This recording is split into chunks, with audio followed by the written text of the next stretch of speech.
واغفر لنا ولإخواننا الذين سبقونا بالإيمان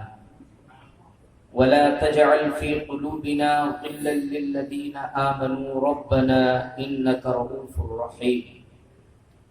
صدق الله العلي العظيم وصدق رسوله النبي الأمين الكريم ونحن على ذلك لمن الشاهدين والشاكرين والحمد لله رب العالمين. لحد میں عشق رخ شہ کا داغ لے کے چلے، لحد میں عشق رخ شہ کا داغ لے کے چلے، اندھیری رات سنی تھی چراغ لے کے چلے، اور یا رسول اللہ تیرے غلاموں کا نقش قدم ہے راہ خدا،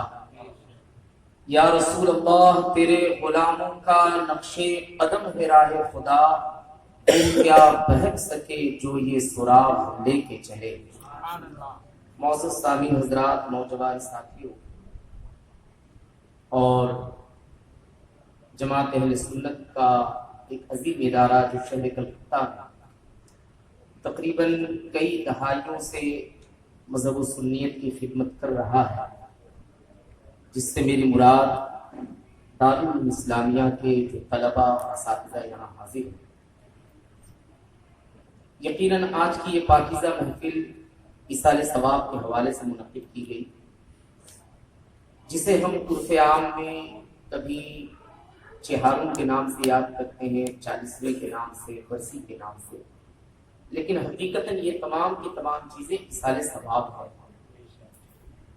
اور اس ایصال ثواب کا تعلق یہ صرف اور صرف رسماً نہیں، بلکہ اس کا حکم خود قرآن مجید کے اندر اللہ رب العزت نے ہمیں عطا فرمایا۔ چنانچہ قرآن کریم کے اندر اللہ رب العزت ارشاد فرماتا ہے کہ والذین جاءوا من بعدهم، اور وہ لوگ جو ان کے بعد آئے، یقولون، وہ کہتے ہیں ربنا اغفر لنا، اے اللہ تو ہماری بخشش فرما، ولاخواننا الذین سبقونا بالایمان، اور ہمارے ان بھائیوں کی بخشش فرما جو ہم سے پہلے ایمان کی حالت میں اس دنیا سے تشریف لے، ولا تجعل فی قلوبنا غلا للذین آمنوا ربنا، اور اے اللہ ہمارے دلوں کے اندر اہل ایمان کے لیے کوئی شکوہ نہ ہو، کوئی غلا نہ ہو، کوئی تکلیف نہ ہو، بلکہ اہل ایمان کے لیے ہمارے دلوں کے اندر نرمی اور محبت۔ غرض یہ کہ ایصال ثواب کا تعلق، آج جیسے بعض بدعقیدہ یہ کہتے تھی کہ 40ویں کی کوئی حیثیت نہیں، چہاروں کی کوئی حیثیت نہیں، تو سوال یہ اٹھتا ہے کہ ہم نے جو دین پایا ہے، یہ دین ہمارے پاس جبرائیل لے کر کے نہیں ہے، بلکہ ہم نے یہ جو دین پایا ہے توسط سے پایا ہے، وسیلے سے پایا ہے، اور جب ہم نے والدین کے گھروں میں آنکھیں کھولی تو ان کے اسلام کے صدقے اللہ نے ہمیں بھی اسلام کی دولت عطا فرمائی۔ انہوں نے ہی ہمیں بچپن میں درس دیا تھا کہ لا الہ الا اللہ محمد رسول اللہ تمہیں پڑھنا ہے، اور انہوں نے ہی ہمیں اس بات کا درس دیا تھا کہ ہمیں ایصال ثواب کرنا ہے۔ والحمدللہ آج کی یہ پاکیزہ محفل ایصال ثواب کے حوالے سے، اس طرح کی محفلوں میں ہمارا آپ جو شریک ہوتے ہیں، اس کے دو مقاصد ہوتے ہیں۔ پہلا مقصد تو یہ ہوتا ہے کہ جو دنیا سے چلے گئے ان کے لیے دعائیں مغفرت کریں۔ دوسرا مقصد یہ ہوتا ہے کہ جس طریقے سے ہمارے آبا و اجداد، ہمارے رشتہ دار اس دار فانی کو چھوڑ کر کے چلے گئے، اسی طریقے سے ہم میں سے ہر شخص کے لیے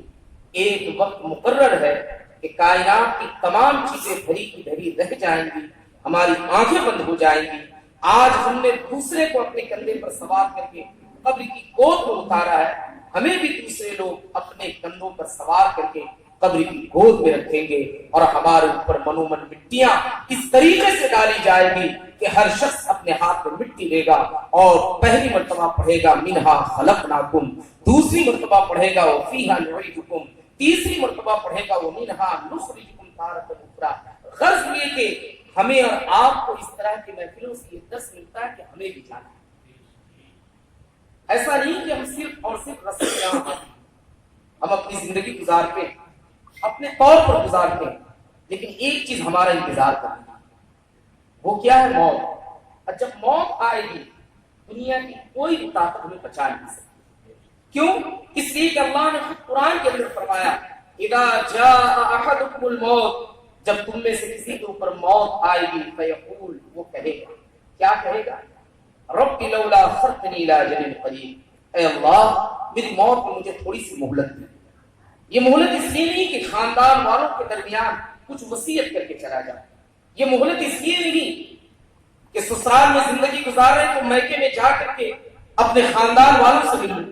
یہ مہلت انسان اس لیے نہیں طلب کرے گا کہ اپنے بیٹے اور بچوں کے درمیان اپنی جائیداد کو تقسیم کرے گا یا وراثت کے مسائل کو بتلائے گا، بلکہ قرآن یہ کہتا ہے کہ انسان یہ عرض کرے گا فَأَصَّدَّقْ، اے اللہ تو مجھے تھوڑی سی مہلت دے تاکہ میں اپنی مال کو تیری راہ میں خرچ کرتا چلا جاؤں، وَأَكُن مِّنَ الصَّالِحِينَ، اور نیکار بندوں سے، نیکار بندوں کی جماعت میں شامل ہو جاؤں۔ اللہ فرماتا ہے وَلَن يُؤَخِّرَ اللَّهُ، ذرہ برابر مہلت نہیں دے۔ آپ دیکھتے ہوں گے نا کتنے لوگ ہیں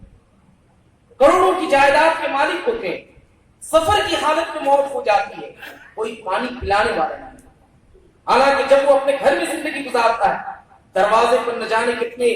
دربار کھڑے رہتے ہیں، دروازے پر نہ جانے کتنے لوگ سیلوٹ کرنے والے نظر آتے ہیں، لیکن کبھی کبھار موت اس طریقے سے اپنی آغوش میں لے لیتی ہے کہ انسان کے پاس کروڑوں کی جائیداد رہتی ہے، ایک بوتل پانی کے لیے ترستا ہے۔ کیوں؟ اس لیے کہ موت برحق ہے اور موت کا وقت متعین کس طریقے سے، اسی طریقے سے مقام بھی متعین ہے۔ انسان کی موت اللہ نے جہاں لکھی ہے انسان وہیں جا کر کے مرے گا۔ یہی وجہ ہے کہ آج ہم کربلا کو یاد کرتے ہیں اور کربلا کی تاریخ پڑھنے کے بعد ہمارا ذہن طرح طرح کی چیزوں میں منہمک ہوتا ہوا نظر آتا ہے، لیکن آپ حقیقت جانیں کہ کربلا کی سرزمین پر امام عالی مقام اس لیے پہنچے تھے کہ ان کی مقتل، ان کی شہادت کا اللہ رب العزت نے کربلا کی پاک سرزمین کو بنایا تھا۔ آج اگر کربلا کی سرزمین پر امام کی شہادت نہ ہوتی تو روئے زمین پر کوئی بھی انسان تاریخ کربلا کو یاد نہیں کرتا، کربلا کی زمین کو سلام نہیں پیش کرتا۔ کیوں؟ اس لیے کہ اللہ نے مقتل حسین کے طور پر کربلا کو پسند فرمایا۔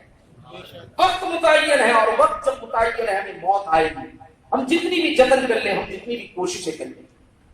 ہمیں تکلیف ہوتی ہے نا، اتنی جائیداد تھی، اتنی دولت تھی، ہم نے علاج نہیں کروا پایا۔ حقیقت تو یہ ہے کہ اللہ جب جسے موت دیتا ہے وہ تندرستی کے عالم میں بھی اس دنیا کو چھوڑ کر کے چلا جاتا ہے،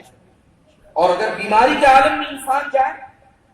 تو عام طریقے سے لوگوں کا یہ نظریہ ہے کہ بیماری میں وہی جاتا ہے جو گنہگار شخص ہوتا ہے۔ ایک چیز آپ ذہن میں رکھیں کہ موت سے پیشتر بیماری میں مبتلا ہونا یہ خود میرے آقا کی سنت کریمہ اور حضور کی کتنی عظیم سنت کریمہ کہ آپ دیکھیں امی عائشہ صدیقہ رضی اللہ تعالی عنہ فرماتی ہے کہ حضور کو جب زندگی کے آخری ایام میں مسواک کی حاجت محسوس ہوئی تو آپ نے فرمایا کہ عائشہ مجھے مسواک پیش کرو۔ حضرت ام المؤمنین سیدتنا عائشہ صدیقہ عفیفہ طیبہ طاہرہ، یہ حضور کی وہ بیوی ہے۔ ایک بیوی تو وہ تھی جن کا نام ام المؤمنین سیدتنا خدیجہ الکبریٰ، جن کے بطن اطہر سے سیدہ فاطمہ کی ولادت ہوئی، جن کے بطن اطہر سے حضرت ابراہیم کے سوا تمام شہزادوں اور شہزادیوں کی پیدائش ہوئی۔ یہ وہ بیوی ہے کہ جب ان کے انتقال کا وقت آیا تھا اس زمانے نے اپنی آنکھوں سے یہ دیکھا کہ خدیجہ کا سر مصطفیٰ کی گود میں۔ مدینہ کی سرزمین پر ایک بیوی ہے ام المؤمنین عائشہ صدیقہ کہ جب حضور کے وصال کی گھڑی آئی تو حضور کا سر اقدس حضرت عائشہ صدیقہ کی گود۔ وہ ماں بھی ہمارے لیے عظمتوں کی حقدار ہے، یہ ماں بھی ہمارے لیے عظمتوں کی حقدار ہے، اس لیے کہ قرآن نے فرمایا وَأَزْوَاجُهُ أُمَّهَاتُهُمْ، نبی کی بیویوں کو تم عام بیویاں مت تصور کرنا، نبی کی تمام بیویاں تمہارے لیے ماؤں کا درجہ رکھتی ہے، اور ماؤں کا کتنا عظیم درجہ رکھتی ہے کہ اللہ اکبر، انسان ساری زندگی ماں باپ کی خدمت کر لے تو ماں نے پیدائش کے وقت جو تکلیف سکی تھی اس کے اگر کروڑوں حصے بھی کیے جائے ایک حصے کا بھی حق انسان ادا نہیں کر سکتا۔ یہ ماں کا مقام ہے۔ تو موت کے وقت اگر بیماری آئے